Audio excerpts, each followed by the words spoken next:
겨울이 돼서 날씨가 많이 추워졌습니다. 날씨가 많이 추워져서 그런지 아침에 일어나기도 더 힘든 것 같고, 또 아침에 씻기도 왠지 더 춥게 느껴지기도 합니다. 그런데 이런 추운 날일수록 주님 전에 나오는 그 마음은 더 따뜻하고 기쁨이 넘치는 것 같습니다.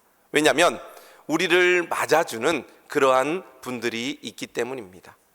교회 나오면 1층서부터 환하게 웃어주는 우리 권사님, 집사님들이 있습니다. 또 4층에 올라오면 함께 인사하고, 교회 예배당에 와서 또 일주일 동안 보지 못했던 성도들과 함께 인사하고, 우리 성도님들을 이렇게 일주일에 한 번씩 맞이하기 위해 열심히 준비하고 있습니다. 그래서 많은 분들이 토요일 날 교회 청소도 하고 또 맛있는 음식도 준비하고 우리 성도님들을 맞이하려고 열심히 준비를 하였습니다. 그 준비하다 보니까 우리 성도님들의 얼굴을 볼 때 더 기쁨이 넘치게 됩니다. 저도 마찬가지입니다. 이 주일 설교를 준비하기 위해 열심히 준비하면서 어떻게 하면 우리 성도님들에게 귀한 말씀을 전할까? 우리 성도님들이 어떻게 하면 주님이 주시는 그 기쁨이 넘치게 될까라는 마음으로 기도하고 준비하게 되니까 성도들을 만나고 함께 예배드리며 말씀을 전하게 되면 힘이 납니다. 특별히 우리 성도님들 중에서 어려움 당하신 분들, 또 여러 가지 아팠던 분들을 얼굴을 뵈니까 더 기쁩니다. 우리 한문순 집사님도 2주간 교회 못 나오셨는데 또 오늘 교회 나오시니까 너무 기쁘고, 또 우리 이수루 성도님도 또 지난 스리랑카에 많은 폭우가 있어서 장모님 집이 거의 다 무너졌는데 그것 때문에 또 마음고생 하시면서 감기 몸살 앓으셨는데 또 오늘 나오시니까 너무 또 기쁘고, 또 여러 가지 아픈 분들 가운데 또 그 아픔을 이기고 나오는 분들, 또 우리 특별히 주변에 어르신들 또 오셨는데 너무나 감사드리고, 미리 오실 줄 알았으면 반찬 한 가지라도 더 준비했을 텐데 다음 주에 오시면 또 맛있는 또 식사를 준비하고 또 환영하는 그런 시간을 또 갖도록 하겠습니다. 또 성탄절에는 귀한 선물도 저희가 또 드립니다. 또 오늘 갈 때 달력을 마침 또 저희가 20불을 추가해서 달력도 있으니까 선물도 또 받아가시기 바랍니다.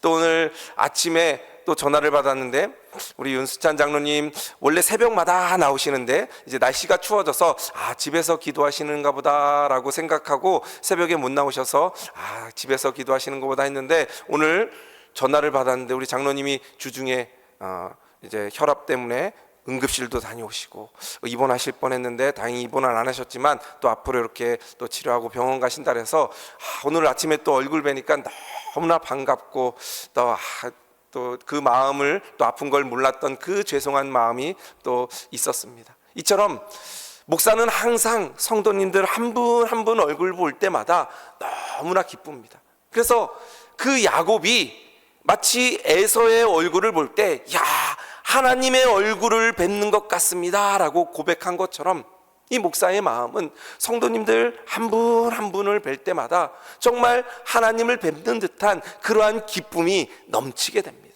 그래서 그러한 마음을 표현하고 싶지만 그 마음을 표현할 길이 별로 없습니다.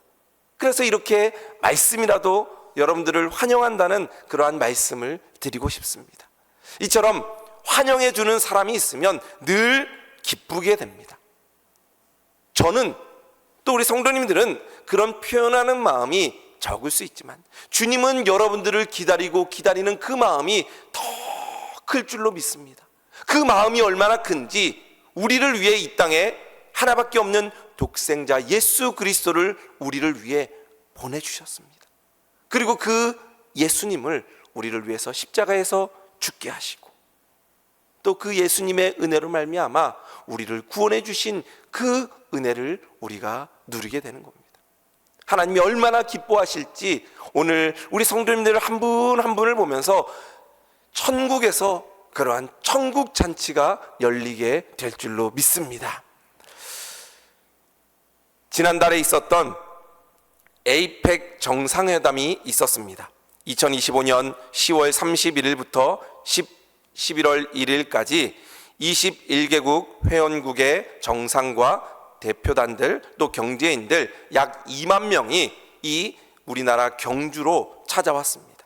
그러면서 같이 회의를 했는데 그 정상들이 올 때 우리나라에서 굉장한 환영을 하게 되었습니다. 그리고 그들을 지키고 그들이 안전하게 머물 수 있도록 K경호라는 이름으로 경찰, 군, 국정원, 소방 등 2만 5천 명이나 되는 인원들을 동원해서 극진히 그들을 안전하게 보살피고 환영했습니다.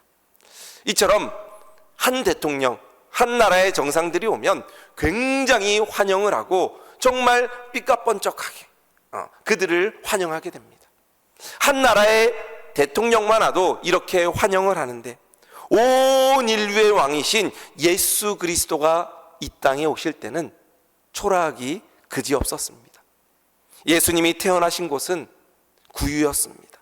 말들이 먹는 그러한 먹이통이었습니다. 그리고 그 자리에 있는 사람은 마리아와 요셉, 또 예수님을 경배하기 위해 찾아온 동방박사와 목자들, 또 기도하는 안나와 시몬, 몇 사람밖에 되지를 않았습니다. 한 나라의 대통령만 와도 몇만 명씩이나 되는 인원을 동원해서 그들을 맞이하는데 이 땅의 왕이신 하나님이신 그 예수 그리스도가 오는데 초라하기 그지없는 그러한 성탄절이었습니다. 이 당시에 사람들이 얼마나 눈이 어두웠는지 이 사실을 보면 우리는 알 수 있습니다. 마치 지금 이 시대를 살아가는 우리의 모습과도 비슷해 보입니다. 성탄절을 기다리며 얼마만큼 예수 그리스도를 기다리는 그 마음이 우리 가운데 있는지. 세상 사람들은 연말이라고 먹고 즐기는 데 시간을 보내고 함께 파티하는 데 시간을 보내지만 정말 예수님을 기다리는 그 마음으로 그 예수님을 기다리는 사람은 과연 몇 명이 있는지 다시 한번 생각하게 됩니다. 하나님께서는 이 세상의 독생자 예수 그리스도를 보내실 때 수많은 사람들 가운데 요셉을 택하셨습니다. 그리고 그 요셉을 택하셔서 예수 그리스도를 그 가정에 보내주셨습니다. 얼마나 영광되고 얼마나 기쁜 일입니까? 하나님께서는 사람을 쓰실 때 그 사람을 쓰실 만한 이유가 있기 때문에 그 사람을 사용하는 것입니다. 요셉의 가정에 예수 그리스도를 보내신 것은 요셉이 그럴 만한 사람이 되었기 때문입니다. 그 요셉의 됨됨이를 보면 그것을 알 수 있습니다. 그에게는 우리가 본받을 만한 신앙의 성숙된 모습이 있습니다. 요셉의 이름의 뜻은 이긴 자라는 뜻입니다. 본문에 나타난 요셉에 관한 내용을 살펴볼 때 요셉은 이름처럼 이긴 자의 삶을 살았습니다. 평안할 때 세상의 유혹을 이겼습니다. 환난 때에 시험을 이겼습니다. 그리고 요셉은 그 이름의 뜻에 더 많은 복을 받은 자다라는 뜻도 있습니다.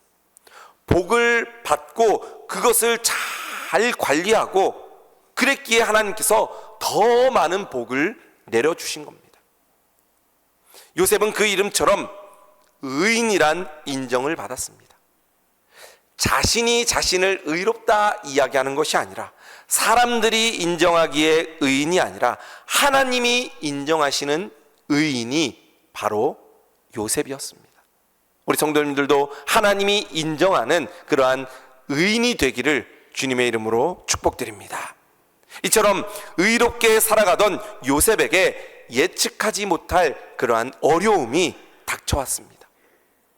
요셉이 행복의 꿈을 꾸고 마리아라는 처녀와 정혼한 후에 결혼할 날을 기다리고 있었습니다. 그런데 어느 날 청천벽력과 같은 소식을 접하게 됩니다. 자신과 한 번도 같이 잠자리를 하지 않은 그러한 정혼 여인 마리아가 잉태됐다는 것입니다. 이 기막힌 상황에서 보여준 요셉의 삶의 모습은 대림절을 기다리는 이 우리의 모습과도 같아야 합니다. 예수 그리스도를 기다리는 그 마음이 그 요셉이 마리아를 바라보며 그 잉태했던 마리아에게 베풀었던 그 은혜의 모습처럼 그 모습이 바로 대림절을 보내는 우리의 모습이 되어야 하는 것입니다. 그렇다면 요셉은 어떤 마음으로 예수님을 기다리며 그 삶을 살았는지 함께 살펴보고자 합니다. 먼저 요셉은 마음이 넓은 사람이었습니다. 오늘 본문 말씀 19절 말씀에 보면 그의 남편 요셉은 의로운 사람이라, 하나님께서 말씀하시기를 요셉은 의로운 사람이다 라고 말씀합니다. 그 이유를 첫 번째로 그를 드러내지 아니하고 가만히 끊고자 하여 라고 말씀하고 있습니다.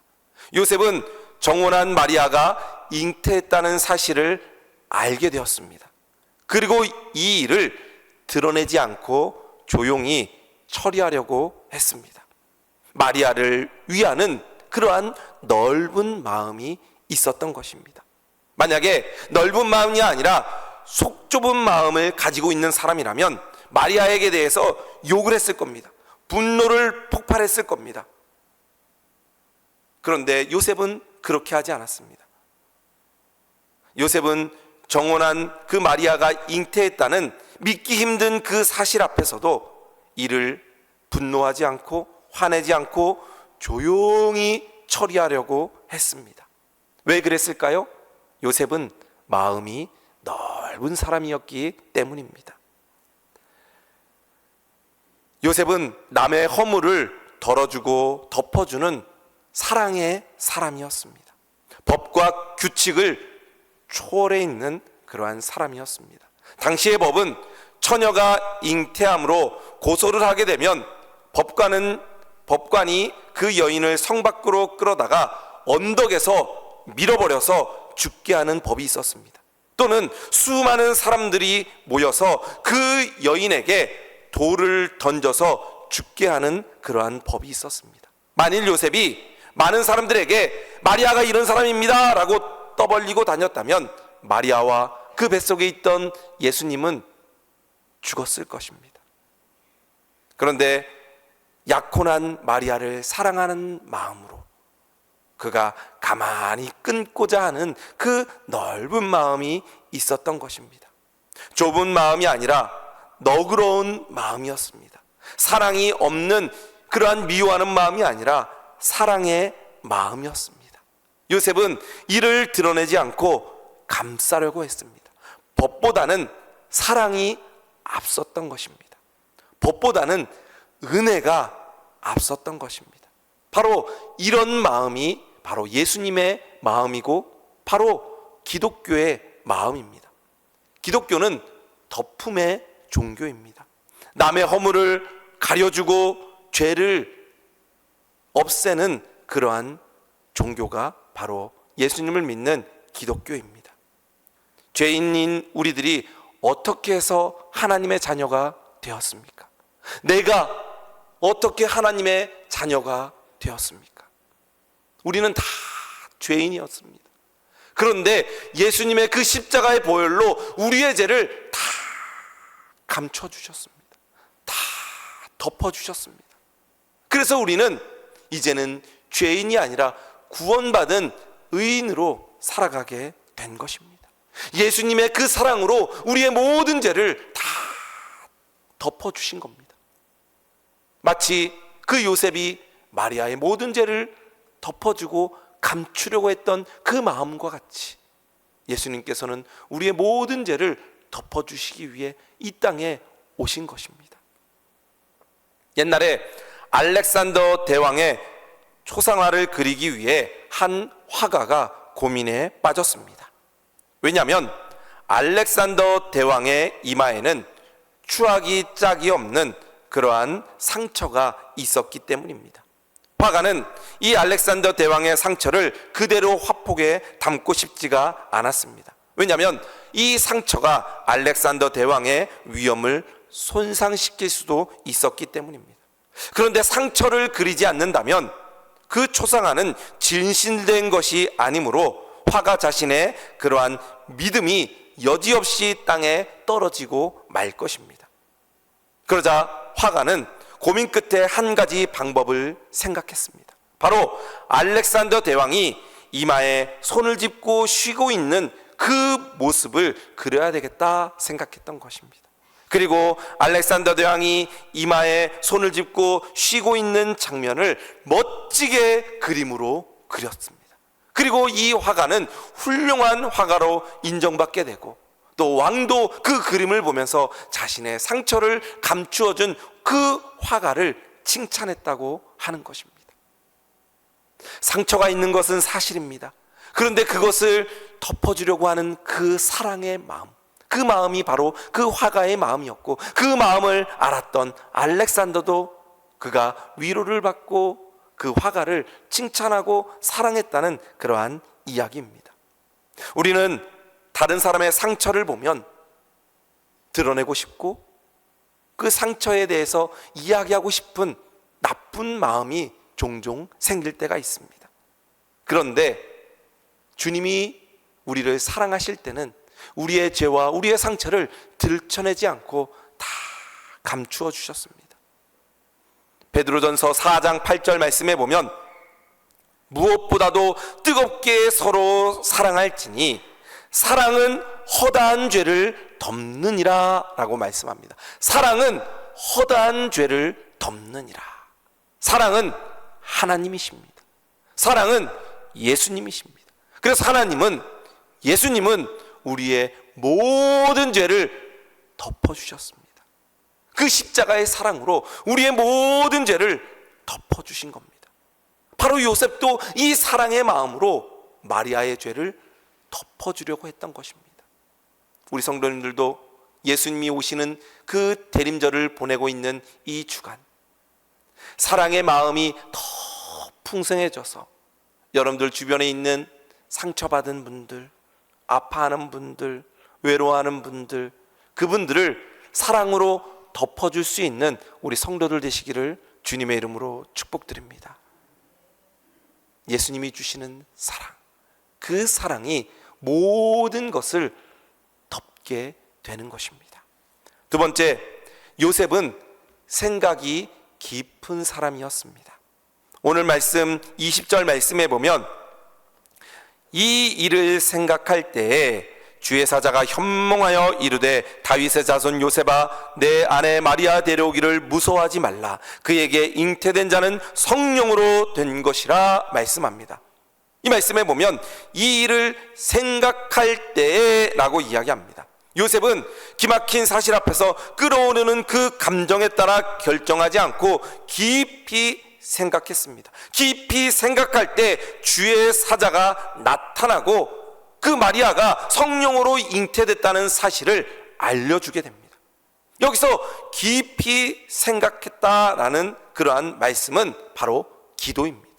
기도할 때 깊이 생각하게 되고 그것을 우리는 묵상이라고 말하게 됩니다.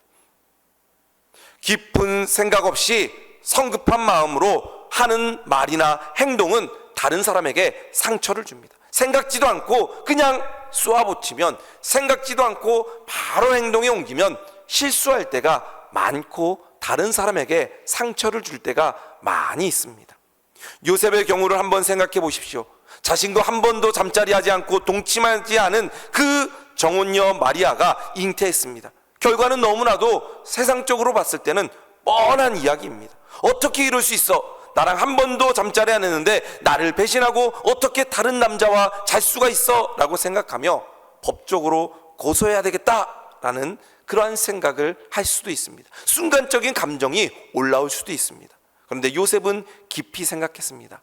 하나님께 기도합니다. 그럴 때 하나님의 뜻이 어디 있는지 주의 사자가 나타나 요셉에게 말씀하신 것입니다. 그리고 요셉이 실수하지 않도록, 죄를 짓지 않도록 하나님이 그에게 찾아와 말씀해 주십니다. 성경 말씀에 말씀하시기를 야고보서 1장 19절 말씀에 듣기는 속히 하고 말하기는 더디하라 말씀합니다.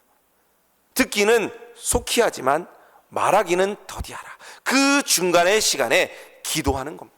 하나님 어떤 말을 하면 좋을까요? 하나님 어떻게 하면 좋을까요? 하나님의 뜻은 무엇입니까? 라고 기도하는 것입니다. 이것을 고사성어로 3-4-1원이라고 이야기할 수도 있습니다. 3번 생각한 뒤에 한 번 말하라. 그러면 실수가 적어지게 됩니다. 말하기 전에 충분히 생각하고 후회할 일을 만들지 말고 다른 사람을 배려하고 신중하게 말해야 된다는 것을 의미합니다. 세상을 살아가다 보면 내가 눈으로 보고 내가 알고 있는 것과 다른 그러한 진실이 있을 때가 있습니다. 눈에 보이는 것이 다가 아닐 때가 있습니다. 눈에 보이는 것 뒤에 숨겨진 진실이 있을 수도 있습니다. 우리는 하나님이 아니기에 그 사람의 속마음을 다 모릅니다. 그 전에 있었던 일들을 다 모릅니다. 그래서 눈으로 본 것만 가지고 우리는 판단을 하는 경우가 종종 있습니다. 마치 이 요셉의 상황과도 같은 것입니다. 그럴 때 요셉은 깊이 다시 한번 생각하게 되었던 것입니다. 공자와 그의 제자였던 안회의 일화가 있습니다. 공자가 어느 날 함께 아내와 길을 가고 있었습니다. 며칠 동안 길을 걸어가면서 먹을 식량이 다 떨어지게 되었습니다. 그래서 며칠을 굶었던 이 공자와 그의 제자 안회가 어느 날 쌀을 구해서 그의 제자인 안회가 밥을 짓게 되었습니다. 이 스승에게 밥을 드리기 위해 열심히 밥을 짓고 있는 그때에 공자는 낮잠을 잤습니다. 그리고 낮잠에 일어나서 밥을 하고 있는 그 제자 안회가 있는 곳으로 가서 문을 열어보았을 때 그 제자 안회가 그 밥솥에 밥을 집어서 자기 입으로 넣는 것입니다. 공자는 매우 화가 났습니다. 아니 어떻게 스승도 밥을 먹지 않았는데 자기가 먼저 밥을 먹을 수 있어? 그리고 화를 내면서 그 아내를 불러서 호되게 꾸짖었습니다. 아니 어떻게 밥을 짓는데 스승도 안 먹은 밥을 너가 먹을 수 있냐? 라고 꾸짖자 이 아내가 이렇게 대답합니다. 밥을 짓는 도중에 천장에서 흙이 떨어졌습니다. 그리고 그 흙이 떨어져서 밥솥에 떨어졌는데 그 흙이 떨어진 밥을 스승에게 드릴 수 없어서 또 그 소중한 밥을 버릴 수 없어서 제가 그 흙이 묻은 밥을 집어서 입에 넣었던 것입니다. 그 이야기를 들었던 공자는 섣부르게 판단했던 자신의 실수를 부끄러워했습니다. 그리고 이런 말을 했다고 합니다. 예전에는 나는 나의 눈을 믿었다. 그러나 나의 눈도 완전히 믿을 것이 되지 못하는구나. 예전에는 나는 나의 머리를 믿었다. 그러나 나의 머리도 역시 완전히 믿을 것이 되지 못하는구나 라고 말했다고 합니다. 눈으로 보는 것, 우리가 알고 있는 것, 그것이 전부가 다 아니다라는 것입니다. 우리가 어떤 결론을 내리기 전에 충분한 정보와 다양한 관점을 통해 깊이 생각해야 됩니다. 세상 사람들은 생각한다라고 이야기하지만 예수님을 믿는 우리들은 그 깊이 생각하는 것은 기도하는 겁니다. 어떤 일을 결정하기 전에, 어떤 말을 하기 전에 더 깊이 기도하는 것입니다. 이 말을 할 때, 이 행동을 할 때, 이것을 할 때 그 사람은 어떻게 생각하는지 더 깊이 기도할 수 있는 우리 성도들 되시기를 주님의 이름으로 축복드립니다. 세 번째는 요셉은 경건한 사람이었습니다. 말씀 18절 말씀에 보면 예수 그리스도의 나심은 이러하니라. 그의 어머니 마리아가 요셉과 약혼하고 동거하기 전에 성령으로 잉태된 것이 나타났더니 라고 말씀하고 있습니다. 바로 요셉은 정혼한 그 마리아와 함께 정혼했지만 경건한 삶을 살았다라는 것입니다. 이 이스라엘 나라에는 결혼의 절차가 세 가지가 있습니다. 먼저는 약혼이 있습니다. 결혼할 것을 서로 약속하는 단계입니다. 그리고 정혼이 있습니다. 혼인을 확실하게 정하는 것으로 정혼이 약혼보다 더 강하고 확실한 의미를 가지며 특히 이 전통 사회에서는 부모 간의 협의로 이어진 그 약속이 법적 효력을 갖는 그러한 것이 정혼이었습니다. 그리고 마지막 결혼은 혼인신고를 통해 법적 효력이 발생하는 것이 바로 결혼을 의미합니다. 요셉과 마리아는 바로 이 두 번째 단계인 정혼의 단계에 있었습니다. 이 기간은 1년 동안 계속됩니다. 1년 동안 비록 남편과 아내의 권리는 소유하지 못하지만 남편과 아내로 다른 사람들에게 알려지게 됩니다. 이것은 이혼이 아니고서는 어떠한 방법으로도 폐할 수 없었습니다. 그래서 유대인들 말 가운데 이런 말이 있었습니다. 정혼한 기간에 1년 내에 그 약혼자가 죽으면 과부 처녀다. 그 남편이 될 사람과 한 번도 잠자리는 하지 않았지만 남편이 정혼 기간에 죽었기 때문에 과부 처녀다라는 그러한 말을 하게 되었습니다. 요셉과 마리아는 정혼 단계에 있었지만 경건한 삶을 살았습니다. 하나님 앞에 깨끗한 삶을 살았던 것입니다. 정욕에 끌리는 삶을 살지 않고 경건하게 하나님 앞에서 경건한 삶을 살았던 사람이 바로 요셉이었습니다. 하나님은 이러한 깨끗한 사람을 사용하십니다. 주님이 쓰시는 그러한 그릇이 되기 위한 출발점은 금그릇이냐 은그릇이냐 그것이 중요한 것이 아니라 바로 깨끗한 그릇을 하나님께서 사용하는 것입니다. 이것은 재료의 문제가 아니라 깨끗하냐 깨끗하지 않으냐 바로 정결의 문제, 거룩의 문제입니다. 누구든지 이런 것에서 자기를 깨끗하게 하면 주인이 쓰시기에 합당하며 거룩하고 선한 일에 예비함이 되리라.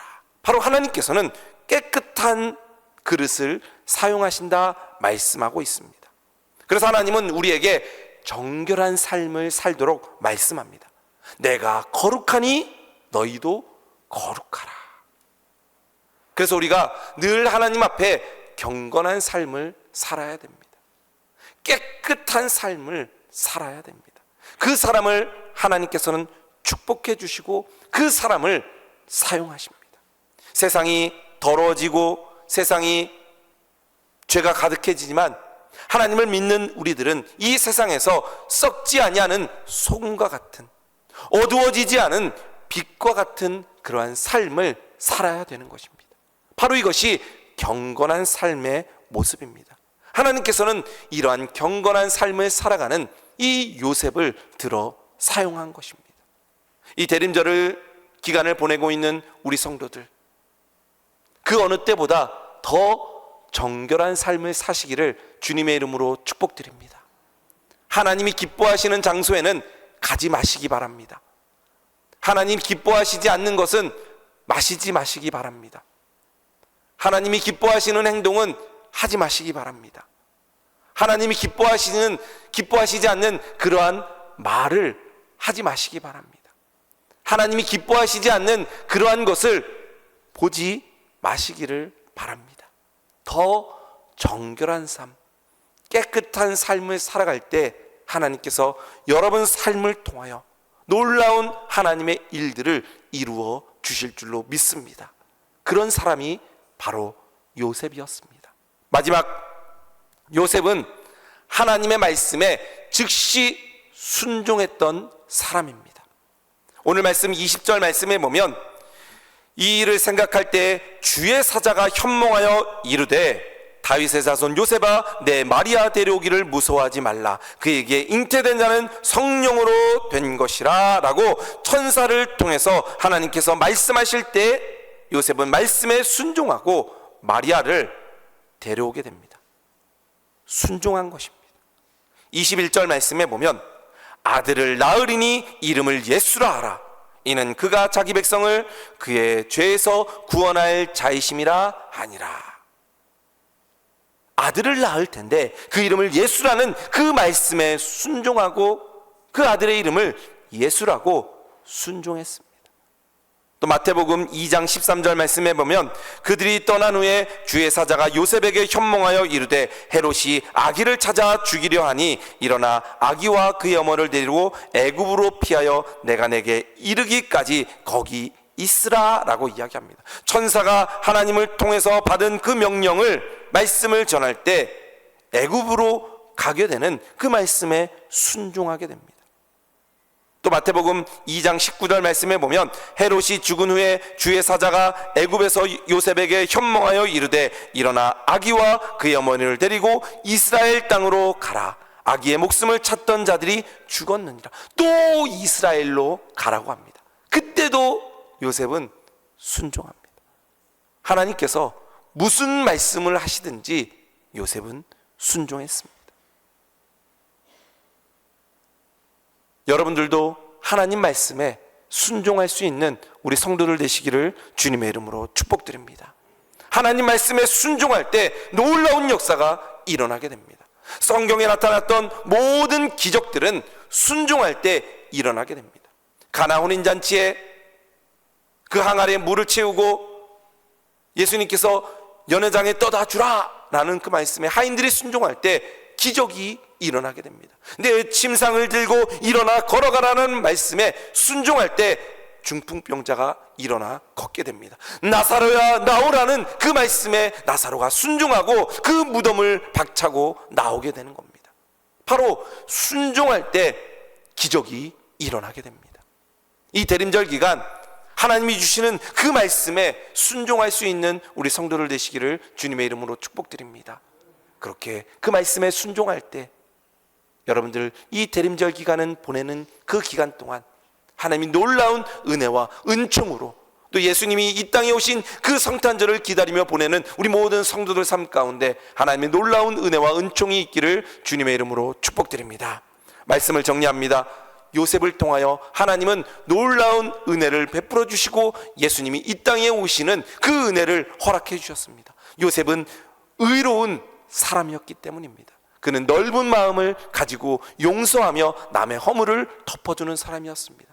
그는 생각을 깊이하며 늘 하나님 앞에 기도하는 사람이었습니다. 그는 경건한 삶을 살며 하나님 앞에 깨끗한 죄를 멀리하는 경건한 삶을 살았습니다. 그리고 그는 하나님께서 무슨 말씀을 하시든지 순종하는 사람이었기 때문에 하나님께서는 그 요셉을 통하여 예수님을 그 가정에 보내주시고 놀라운 하나님의 일을 이루어 주셨습니다. 여러분들이 대림절 기간을 보내는 이 시간 요셉과 같이 늘 하나님 앞에 의로운 사람으로 마음이 넓은 성도들, 깊이 생각하며 기도하는 성도들, 경건한 삶을 보내는 성도들, 또 하나님 말씀에 순종하는 우리 모든 성도들 되시기를 주님의 이름으로 축복드립니다.